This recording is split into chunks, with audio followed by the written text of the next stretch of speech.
안녕하세요. 김상진입니다.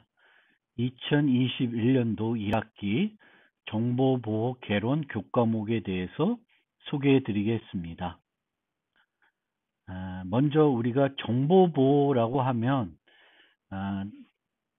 컴퓨터 분야의 세부 분야이지만 그 안을 들여다보면 상당히 광범위한 분야를 커버하는 것이 정보보호입니다. 이 교과에서는 그 정보보호의 전체를 다루지는 않습니다.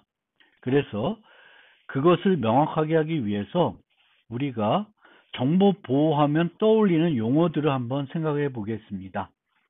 정보보호하면 많이 떠올리는 용어들이 요 앞에 나오는 용어들일 것입니다. 바이러스, 스파이웨어, 백신, 피싱, 해킹, 스팸 메일, 디도스, 방화벽, 뭐 이런 것들을 더 많이 떠올리실 것입니다.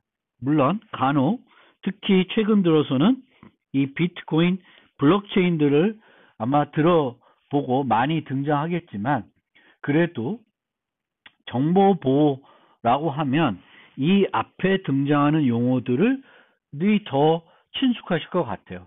그런데 이 수업에서 핵심적으로 다루는 그 내용은 이 밑에 등장하는 용어들과 관련이 되어 있습니다.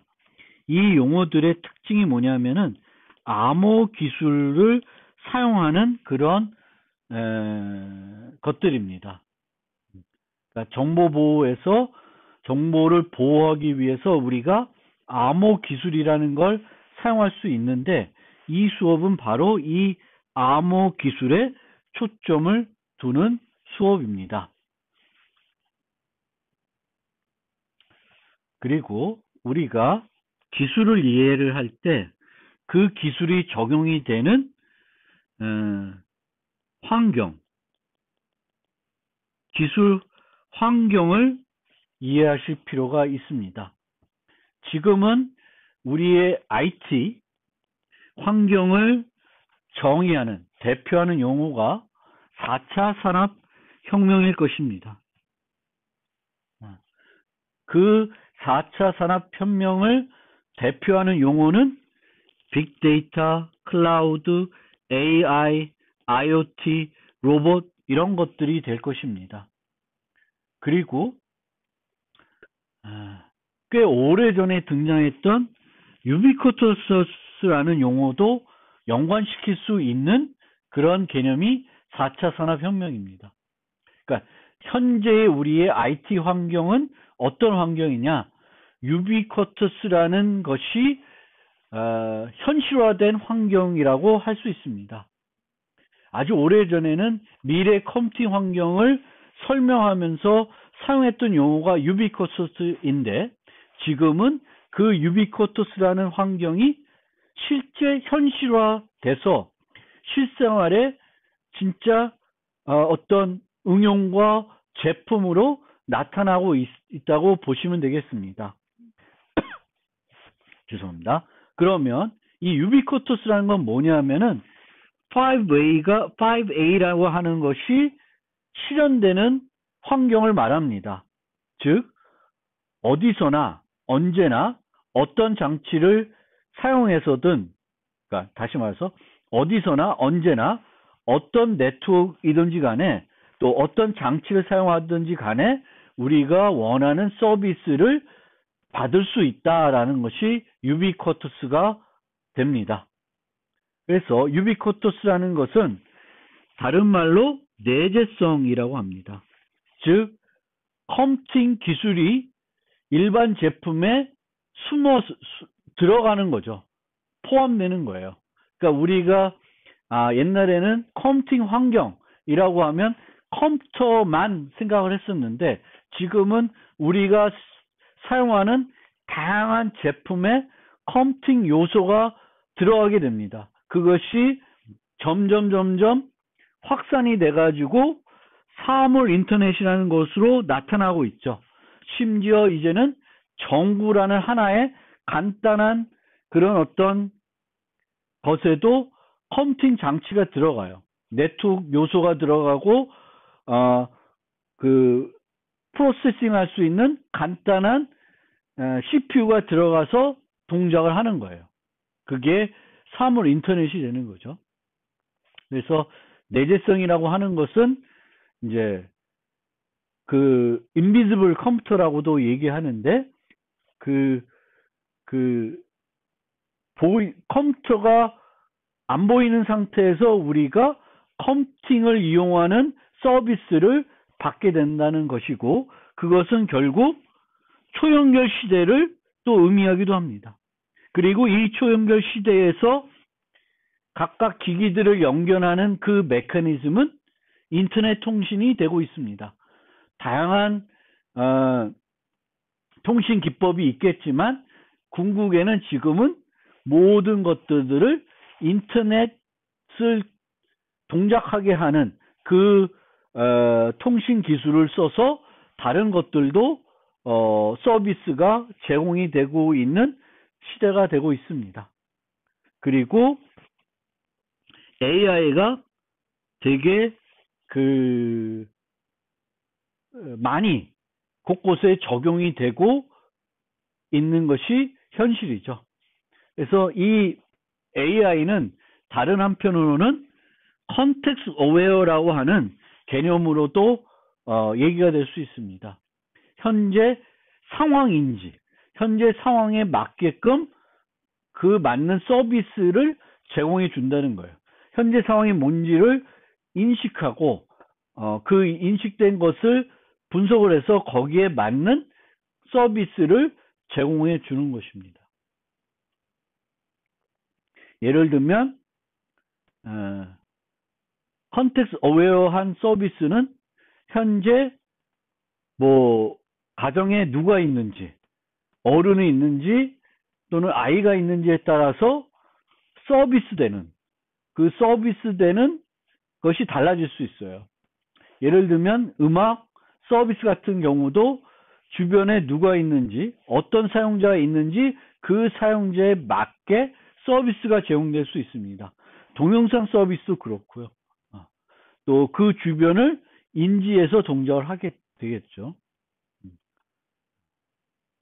뭐 세탁기 같은 경우도 그 세탁기 안에 들어가는 빨래할 그 세탁물이 뭐냐에 따라서 거기에 맞게 세탁을 할 수 있겠죠. 그게 컨텍스트 어웨어라고 하는 것이 되겠습니다. 그래서 이런 시대에 필요한 서비스들, 그리고 이런 서비스들에 필요한 정보보호 서비스가 병행이 돼야 됩니다. 왜냐하면 이런 정보화는 순기능도 있지만 우리의 삶을 편리하게 해주고 편안하게 해주는 그런 요소도 있지만, 반대적으로는 프라이버시가 침해된다든지 역기능이 같이 존재할 수 있습니다. 따라서 이 역기능을 막을 수 없다 그러면은 서비스가 현실화되는 것이 대단히 어렵습니다. 사람들이 사용하지 않게 되기 때문에 그렇습니다.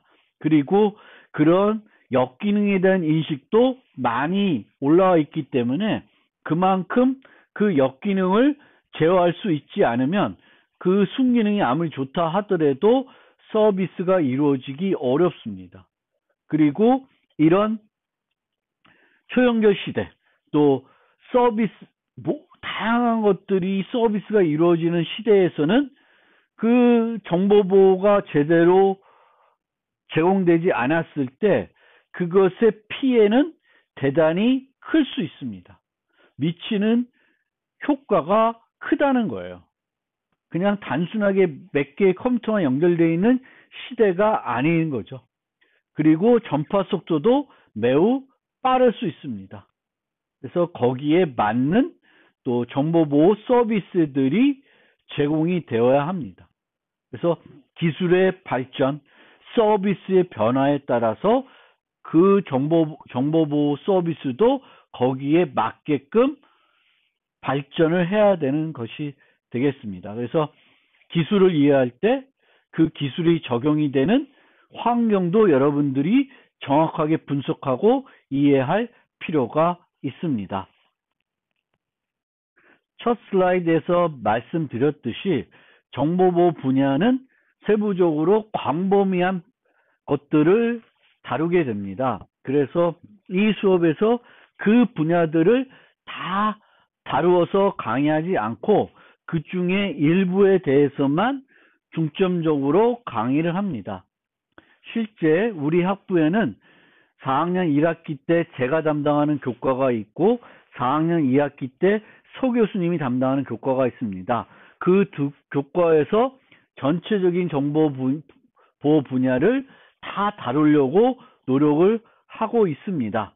그러면은 이번 학기에 정보보호 개론이라고 하는 제가 담당한 수업에서 좀 집중하는 분야는 어떤 분야 하면은 그 분야를 좀 올바르게 또 설명해 드리기 위해서는 정보보호 분야를 좀 세분화해 볼 필요가 있고요. 저는 정보보호 분야를 크게는 이렇게 4개의 분야로 구분합니다. 프로그램 보안 분야, 시스템 보안 분야, 네트워크 보안 분야, 응용 보안 분야, 그리고 나머지 기타 이렇게 분류를 합니다. 프로그램 보안 분야는 뭐냐면은 공격자가 활용할 수 있는 허점이 없도록 소프트웨어를 구현하는 기술을 말하고 또는 기존 소프트웨어의 허점을 발견하는 기술을 말해요. 즉 소프트웨어와 관련된 보안을 말합니다. 그러니까 소프트웨어를 개발할 때 잘 개발해서 이 소프트웨어들이 원래 목적이 아닌 다른 나쁜 목적으로 악용될 수 없게끔 만드는 거예요. 그래서 개발할 때부터 그런 허점이 없도록 만들어야 되는 그런 것이 하나 있고 또 그렇게 만들어졌을 때 그런 허점들을 발견해 가지고 주의를 주고 그 허점들을 활용하지 못하게끔 다른 어떤 방어책들을 마련해 줘야 되는데 그것을 하는 보안 분야가 프로그램 보안 분야이다. 그 다음에 시스템 보안 분야는 우리가 공격자들이 다른 사람의 컴퓨터나 컴퓨팅 장치에 침입을 해가지고 접근을 해서 그것들을 나쁜 목적으로 활용하거나 거기에 있는 정보들을 탈취하는 그런 시도들을 할 수 있습니다.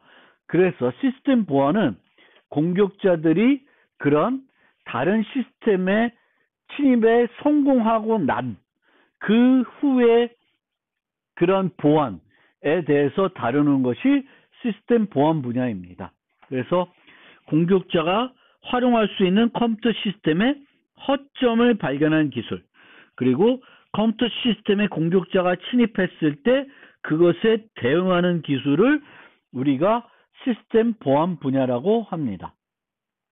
그 다음에 네트워크 보안 분야는 네트워크로 우리가 초연결 시대이고 이런 컴퓨팅 장치들이 네트워크 연결되어 있기 때문에 물리적으로 그 컴퓨터에 접근해서 컴퓨터에 접근하는 것이 아니라 네트워크로 연결되어 있을 때 네트워크를 통해서 그 컴퓨터 시스템에 접근을 할 수가 있습니다. 따라서 이 통신 메시지들을 통해서 그 다른 컴퓨터나 컴퓨팅 장치에 접근을 하게 되는데 이 통신 메시지들을 분석을 해가지고 불법적인 접근, 불법적인 공격들을 방어하는 기술을 네트워크 보안 기술이라고 설명드릴 수 있습니다. 그래서 네트워크 보안은 네트워크의 패킷을 분석해서 공격에 대응하는 기술, 통신 프로토콜을 보호하는 기술을 네트워크 보안이라고 합니다. 응용 보안은 각종 이제 응용 서비스들이 있는데 그 서비스들이 제공해야 되는 보안 요구사항들이 있는 거죠. 그런 보안 요구사항들을 충족하기 위해서 사용되는 그런 기술을 응용 보안이라고 합니다. 이 수업은 앞서 설명드렸듯이 암호 기술의 초점을 두고 있습니다. 그리고 이 암호 기술은 이런 소프트웨어 허점을 발견하는데 또는 허점이 없도록 소프트웨어를 구현하는 기술, 또 시스템의 허점을 발견하는 기술, 네트워크 패킷을 분석하는 기술에 이 암호 기술은 활용되지 않습니다. 암호 기술이 실제 활용되는 곳은 빨갛게 표시되어 있는 요 두 가지에 해당됩니다. 통신 프로토콜을 보호하기 위해서 우리가 암호 기술을 쓸 수 있고, 응용에 필요한 보안 요구사항들을 충족시키기 위해 암호 기술을 활용할 수가 있습니다. 그래서 이 응용에서는 특정한 데이터들을 다른 공격자들이 함부로 접근할 수 없도록 보호를 해야 된다 그러면은 그것을 암호화해서 유지할 수 있는데, 그때 사용한 기술이 바로 암호 기술이 되겠죠. 그래서 이 수업에서는 이쪽 두 곳에 필요한 이런 암호 기술을 중점적으로 설명드리겠습니다. 그걸 통해서 정보보호에 대한 이해를 높이는데, 여러분들이 정보보호가 어떤 것이다 라는 것을 이해할 수 있게 하는데 초점을 두고 있습니다. 이런 보안 분야, 네 가지 보안 분야 말고 정보보호 분야에는 컴퓨터 포렌식, 또 정책, 법률, 윤리, 교육과 관련된 분야들도 있습니다. 그래서 그런 분야도 있지만 이 수업에서 초점을 두는 건 주로 이런 두 개이고, 그 서 교수님 수업에서는 아마 이런 분야들을 좀 다루게 될 것으로 저는 알고 있습니다. 그러면 암호 기술만 가지고 한 학기 동안 설명드리면 너무 작은 분야에 대해서 설명드린 건 아니냐라는 의심을 가질 수 있는데, 정보보호 서비스, 정보보호를 우리가 생각할 때 꼭 제공해야 되는 중요한 3대 서비스가 있습니다. 그리고 그것을 확장해서 4대 서비스라는 것도 있어요. 그럼 3대 서비스에 해당되는 건 뭐냐면은 비밀성, 무결성, 가용성입니다.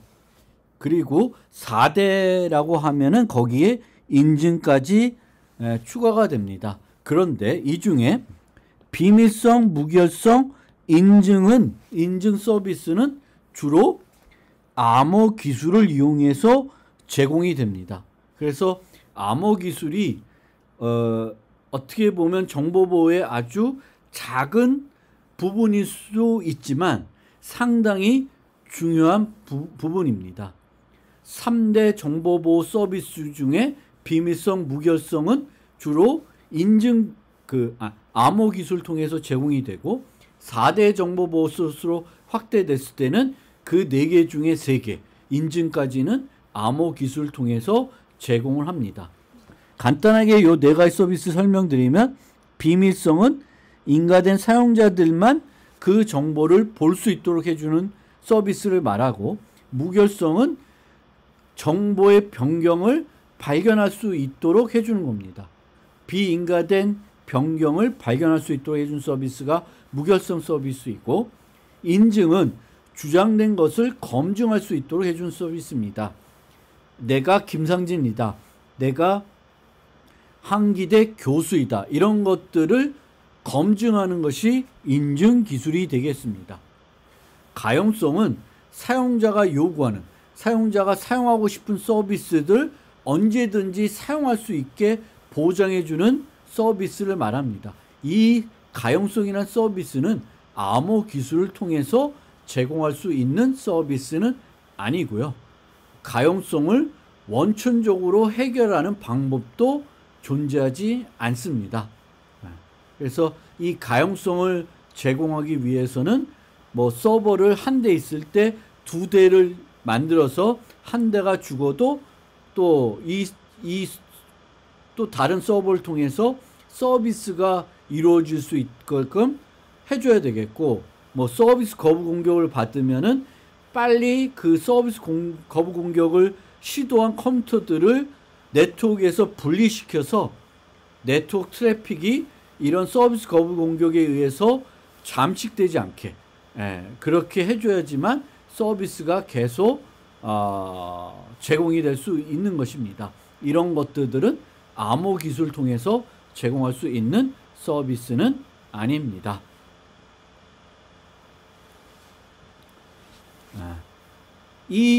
따라서 이 수업에서 강의하는 내용은 암호 기술에 초점을 두고 있고, 이 암호 기술에서 핵심적으로 제가 설명드릴 두 가지는 암호 알고리즘과 암호 프로토콜이 되겠습니다. 그래서 이 암호 기술에는 기본 도구로 활용이 되는 각종 암호 알고리즘이 있고요. 이 암호 알고리즘들을 활용해 가지고 암호 프로토콜을 만들어 가지고 이제 각종 통신 서비스를 제공할 때, 그게 웹 서비스든 모바일 서비스든 기타 서비스든 간에 거기에 필요한 그 보안 요구사항을 충족할 수 있도록 만들어 줄 수 있습니다. 그래서 우리가 생각하는 그런 그 통신 서비스에 필요한 보안을 갖추기 위해서는, 그것은 뭘 의미하냐면은 공격자들이 존재하더라도 그 시스템을 악의적으로 고의적으로 공격하는 공격자들이 있다 하더라도 그 공격자들이나 그 공격자와 협력하는 다른 사용자들이 불법적인 또 부당한 이득을 얻을 수 없도록 그것을 해주는 것이 바로 암호 기술이 되겠습니다. 그래서 이런 암호 알고리즘, 널리 사용되는 암호 알고리즘과 그 암호 알고리즘을 이용해 가지고 암호 프로토콜을 설계하고 분석하는 방법들을 이번 학기에 여러분들한테 강의하고 여러분들이 이해할 수 있도록 설명드릴 것입니다. 그런데 이 암호 알고리즘을 이해하기 위해서는 상당히 복잡한 이론과 수학적인 지식이 필요할 수 있습니다. 그런데 그런 복잡한 이론과 수학적인 지식까지 다 설명하는 것은 이 수업에서 범위를 벗어나는 것 같고, 또 여러분들이 흥미를 잃을 수도 있습니다. 그래서 이 수업에서는 상위 수준에서 최대한 쉽게 여러분들이 개념들을 이해할 수 있게 설명드리고자 합니다. 그래서 수학적인 이론은 거의 설명드리지 않고, 또 거기에 필요한 아주 복잡한 이론들은 배제한 상태에서 상당히 쉽게 설명드리고자 하는데, 그렇게 설명하더라도 실제 설명드리는 내용도 많고 복잡하기 때문에 이 수업이 아주 이해하기 쉬운 수업이라고 말씀드리기는 어렵습니다.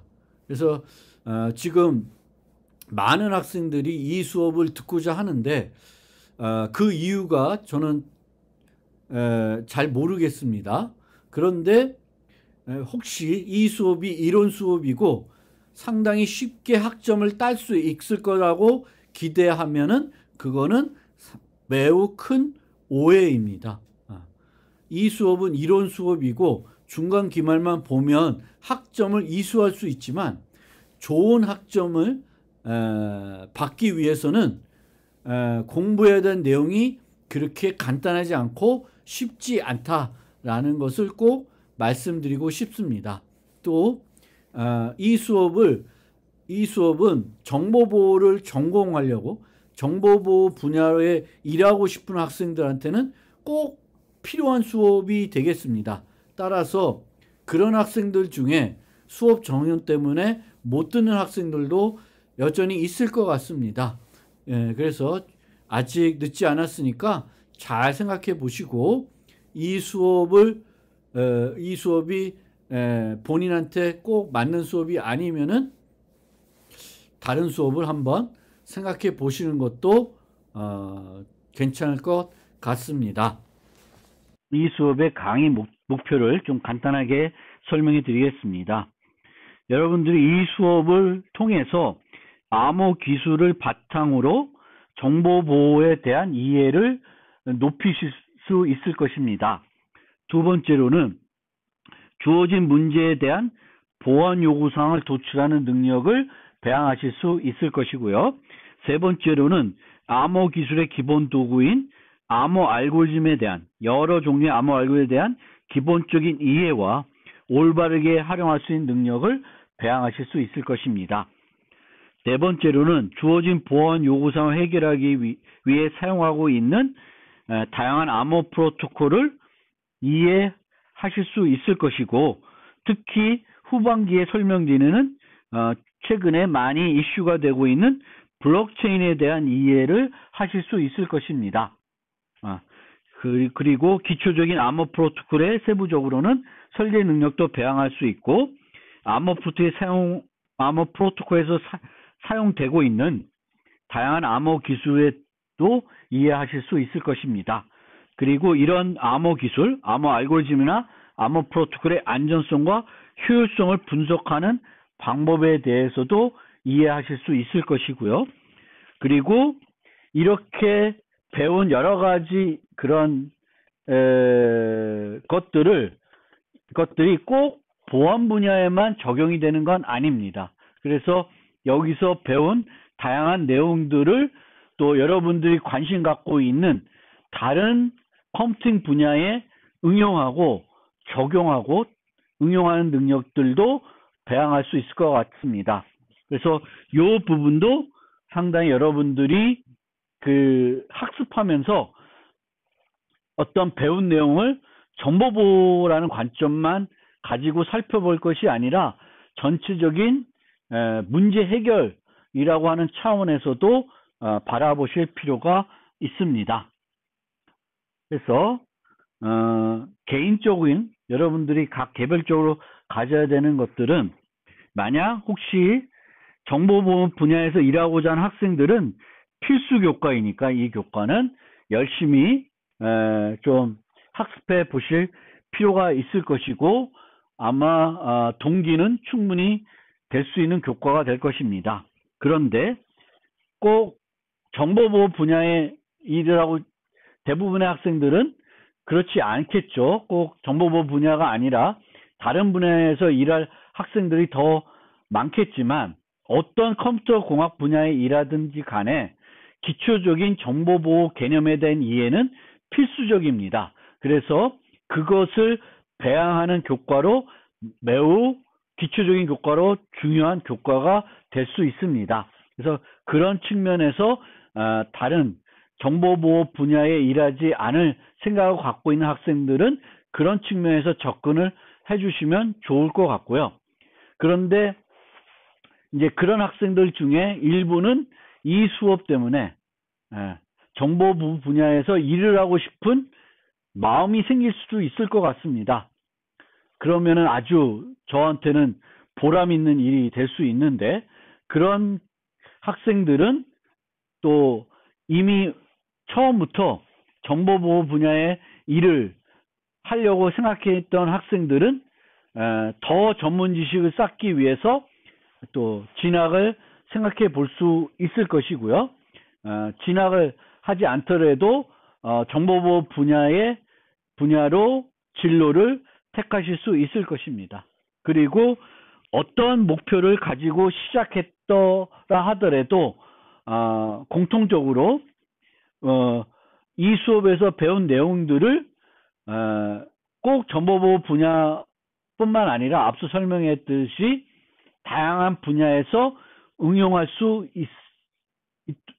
있으니까, 그런 측면에서 배우는 내용들을 이해하실 필요가 있습니다. 다들 알고 계시겠지만 이번 학기 수업은 코로나19 때문에 전체 비대면으로 진행이 되고요. 이론 강의이므로 실습 집중 기간에 대면 수업을 하지 않습니다. 그리고 저는 라이브 강의를 하지 않습니다. 제 개인적으로는 라이브 강의보다는 강의 영상을 녹화하고 여러분들이 편안한 시간에 그 내용을 듣고 반복적으로 듣고 싶은 사람 반복적으로 듣고, 또 그 이해가 안 된 부분들은 별도 시간을 할애해서 질문하는 형태로 수업을 진행하는 것이 효율적인 측면에서, 또 학생들의 편리성 측면에서는 더 효과적으로 생각하기 때문에 저는 이제 라이브 강의 대신에 이렇게 진행하니까 그 점도 여러분들이 이해해 주시길 바라겠습니다. 강의 평가 방법은 출석 점수, 퀴즈 점수, 질의응답 점수, 숙제, 중간, 기말 이렇게 이루어지게 되겠습니다.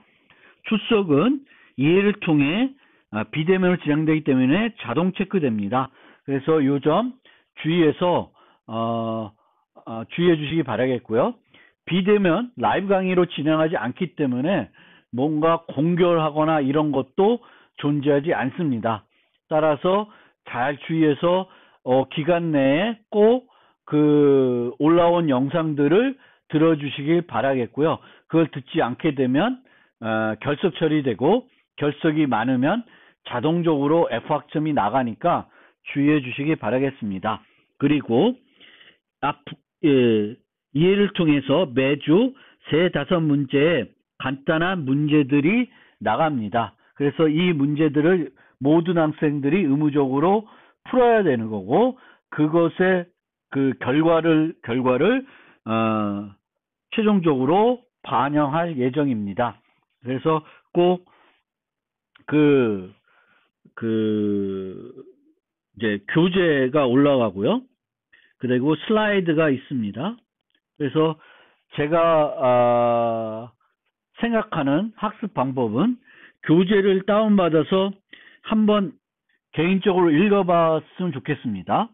그 다음에는 그 슬라이드를 활용해 가지고 동영상을 청취하면서 강의 내용을 이해해 보시면 좋겠습니다.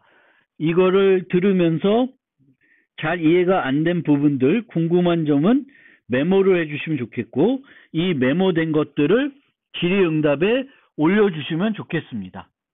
그리고 이 질의응답된 것들은 제가 빠르게 성실하게 답변할 것이니까 여러분들이 물어본 것뿐만 아니라 다른 학생들이 물어본 것들까지 잘 읽어보면서 학습 내용을 보완해 주시면 좋겠고, 동영상을 청취를 다 하고 나서는 올라온 퀴즈를 풀어봐야 합니다. 그리고 틀린 경우에는 그것이 영향을 줄 수 있습니다. 평가 결과에. 근데 큰 영향은 없을 거니까, 그래도 틀리면 왜 틀렸는지 잘 거기에 또 그 해설을 올려놨으니까 참고해서 학습해 주시기 바라겠습니다. 그리고 이 질의응답의 경우에는 의무적으로 올려야 됩니다. 궁금한 것이 많을 것이고 궁금한 것이 전혀 없다라는 것은 좀 말이 안 된다고 생각됩니다. 그래서 꼭 최소 1개의 질문은 2주에 한 번은 올려야 돼요. 더 많이 올려도 상관없습니다. 그런데 특정 주간에 0개를 올리면 감점됩니다. 그래서 2주에 한 번은 꼭 올리셔야 돼요. 그래서 총 7번을 올려야 되는데, 만약 이때 5번 올리고 0번 올린다, 여기 2번 올린다, 그럼 7번이잖아요. 그거는 총 7번에 해당이 안 됩니다. 그래서 각 주간별로 최소한 한 번은 질의를 올려야 되겠고, 질문을 올릴 때 기존에 올려온 질문들을 보고 중복되지 않는 질문을 올려주시기 바라고요. 우수 질문은 보너스 점수가 있을 수 있습니다. 근데 이거는 너무 신경 쓰지 마세요. 그냥 궁금한 거 올리시면 되겠고요. 질문하실 때는 어떤 내용에 대해서 질문하는지 여기를 표시해 주시면 좋겠고, 요거는 슬라이드 번호나 그 교재가 챕터별로 올라가니까 그 챕터들을 위주로 00부터 01 해가지고 올라갈 것입니다. 그러면 그것들을 이렇게 형태대로 질문을 꼭 달아주시면 좋겠습니다. 그러면 그 질의응답 갖고 학습하는 학생들도 도움이 될 것이고 답변하는 저도 도움이 됩니다. 그리고 꼭 요 주간에는 그때 배운 내용들만 질문해야 되는 건 아닙니다. 특히 시험 기간이 되면은 다양한 앞서 배운 내용들을 많이 질문들을 올리세요. 그러니까 그렇게 참고해서 편안하게 질문들을 올려주시면 되겠습니다. 과제는 각 장이 끝날 때마다 교재에 있는 연습 문제를 EL로 제출해야 되는데 모든 연습 문제를 제출하는 것이 아니라 지정된 문제가 있습니다. 그래서 제가 몇 번을 풀어서 제출하세요 라고 올리시면은 그 문제들을 전자적인 형태로 뭐 XLP나 그 워드나 또는 이들을 다른 걸로 만들어서 PDF 뭐 텍스트로 해가지고도 됩니다.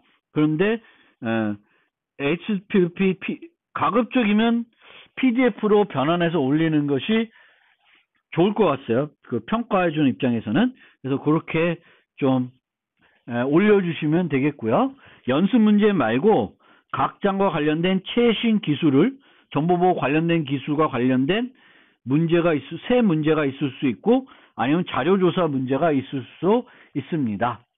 그렇게 참고해 주시면 되겠고 매주 5명 정도 숙제가 끝나고 나서 랜덤을 선택해서 그 학생들의 제출된 답안을 이용해서 피드백 영상을 만들어서 올려드리니까 또 이것도 학습하는데 활용해 주시면 좋겠습니다. 그래서 그렇게 해서 숙제를 제출하고 나중에는 요 동영상을 보면서 추가적인 학습을 해주시면 좋겠습니다. 중간과 기말고사를 볼 건데 8주와 15주에 이루어지게 되겠고 중회의를 이용한 이론 시험이 되겠습니다. 그래서 그렇게 진행되니 참고해 주시기 바랍니다. 교재는 별도 제가 잘 작성해서 PDF로 올려드립니다. 상당히 그것들이 챕터별로 장수로 치면 제법 돼요. 그래서 그 올라간 자료들을 읽어주시면 되겠고요. 그 질문들 중에는 그런 교재나 슬라이드나 제가 설명한 내용에서 질문해 주시면 되겠고 또 질문 중에는 또 이런 질문도 이런 지적도 해주셔도 좋아요. 뭔가 내용이 잘못됐다는 지적도 거기에 올려주시면 되겠습니다. 그런데 수업과 전혀 관련이 없는 질문들은 질의응답에 올리시지 마시고 일반 게시판이나 별도 저한테 연락을 주시면 좋겠습니다. 혹시 저한테 연락하실 일이 있으면 요 번호로 이용해 가지고 SMS나 카톡으로 연락 주셔도 되겠습니다. 자, 그리고 강의하는 내용은 이제 이렇게 되는데 보시면은 이제 9까지가 기본적인 내용이라고 보시면 되겠고 여기까지가 조금 더 고급 내용이 되겠고요. 그 다음에는 이제 블록체인에 대한 얘기를 드립니다. 그리고 기타 얘기를 조금 더 설명드리는 형태가 되겠습니다. 그리고 또 요 6주, 5주부터 요 설명드릴 때는 자바 파이썬에 있는 아머 라이브러리에 대한 설명도 같이 드리게 되겠습니다. 그래서 그렇게 좀 이해를 그 강의 계획을 이해해 주시면 되겠고요. 교과목 소개를 마무리하기 전에 간단한 암호 기술을 하나 소개해 드리겠습니다. 그래서 조금은 여러분들의 흥미를 유발해 보고 싶습니다. 그래서 뭘 설명해 드리고자 하냐면 동전 던지기를 설명해 드리고자 합니다. 원격에 있는 두 사용자가 동전 던지기를 한다고 한번 생각을 해 보세요. 원격에 있는 우리가 신뢰할 수 없는 왜냐하면 우리가 동전 던지기라고 하는 것은 던지는 그 상황을 우리가 봐야지만 그것이 공정하게 던져졌고 결과가 뭐다라는 것을 신뢰할 수 있습니다. 그런데 전화로 내가 동전 던질 거야. 너 맞춰봐. 그래서 그러면 나 안면 그랬는데 이 전화기에 있는 사용자가 그 영상 통화를 만약 하지 않는다 그러면 그 사용자가 앞면이 나왔다 뒷면이 나왔다는 것을 신뢰할 수가 없겠죠. 그런데 우리가 암호 기술을 사용하면은 원격인 두 사용자가 메시지를 받아서 공정하게 동전 던지기를 할 수 있다는 것입니다. 그래서 이 원격에 있는 두 사용자가 메시지만 교환해서 동전 던지기를 프로토콜을 만들기 위해서는 뭐가 필요하냐면은 매직 함수라는 게 하나 필요합니다. 그래서 여기는 매직 펑션이라고 소개를 하고 있지만 이 함수는 실제 암호 기술에서 널리 사용이 되고 있는 함수입니다. 그런데 아직은 그것을 구체적으로 설명드릴 시점은 아니기 때문에 이런 매직 함수가 있다고 가정을 하고 이걸 이용해서 동전 던지기 프로토콜을 만들어 보겠습니다. 이 매직 함수는 두 가지 특성을 갖고 있어야 되는데 하나는 뭐냐면은 x에 대해서 fx를 계산하는 건 쉬워야 되지만 fx를 보면 이것의 x를 계산하는 것은 불가능해야 돼요. 특히 이 x가 짝수인지 홀수인지 구분하는 것은 어려워야 됩니다. 그런데 이 수는 정수이기 때문에 둘 중에 하나예요. 짝수 아니면 홀수이죠. 그래서 맞힐 확률은 추측하면 50%입니다. 실제 우리가 동전 던지기 할 때 동전을 던져서 그 나온 결과는 앞면 아니면 뒷면이고 확률로 따지면은 50%입니다. 아주 특별한 기술을 동전 던지기를 던지는 기술을 갖고 있는 사용이 아니고 또 이렇게 세워질 수 있다라는 가정을 배제하면은 정확하게 앞면과 뒷면이 나올 확률은 50%가 되겠고 얘를 계산할 수 없다. 원상을 계산할 수 없다는 것은 그 동전 던지기하고 동일한 함수, 동일한 역할을 할 수 있는 함수가 되겠죠. 그래서 그런 함수가 존재한다는 것입니다. 그 다음에는 또 하나의 특성, 이것만 가지고 부족한데요. 어떤 특성이 있어야 되냐면은 fx equals fy인 정수쌍을 찾을 수 없어야 돼요. x와 y는 다르지만 fx와 fy가 같은 두 가지 쌍을 찾을 수가 없어야 됩니다. 우리가 앨리스가 있고 밥이 있는데 앨리스가 동전을 던지는 사람이고요. 밥이 추측하는 사람이에요. 그러면은 이 게임에서 앨리스도 부정할 수 있고 밥도 부정할 수 있죠. 그런데 밥이 부정을 못하게 하는 것은 특성 1을 가지고 충분히 제공할 수 있습니다. 그런데 특성 2가 만족이 안 되면은 앨리스가 부정하는 것을 막을 수 없습니다. 그래서 필요한 게 특성 2입니다. 그러면 실제 프로토콜이 어떻게 진행되냐? 앨리스는 매우 큰 정수 x를 선택을 합니다. 그래서 fx를 계산한 다음에 이 fx 값을 밥에게 전달합니다. 그럼 이 시점에서 밥은 fx를 통해서 만약에 이 원상의 x가 뭔지 찾을 수 있다 그러면 밥은 항상 이길 수 있습니다. 그런데 특성 1 때문에 이거를 밥은 찾을 수 없다 그랬습니다. 따라서 밥은 할 수 있는 것은 추측할 수밖에 없고 그 추측에서 맞을 확률은 50%밖에 되지 않습니다. 그런데 앨리스를 그러면 어떻게 속일 수 있냐? 앨리스는 그 다음에 x를 밥에게 전달을 해요.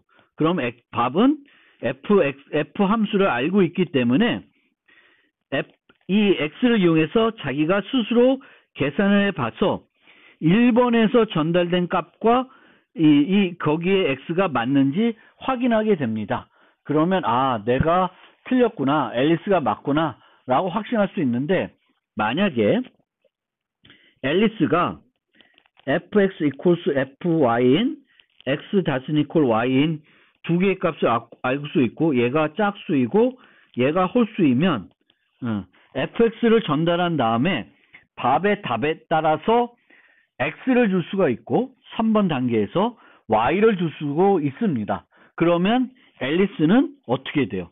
이걸 찾을 수 있으면, 즉 특성 2가 만족이 안 되면 앨리스는 항상 이길 수가 있습니다. 그런데 특성 2가 만족이 되면 앨리스는 이런 것을 찾을 수 없기 때문에 앨리스도 항상 이기는 유리한 것이 하나도 없습니다. 이렇게 진행을 하더라도 밥 입장에서 이 프로토콜을 신뢰할 수 있는 겁니다.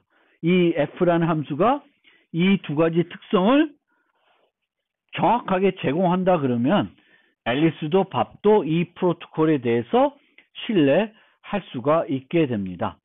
그런데 여기서 요 x는 매우 큰 정수여야 됩니다.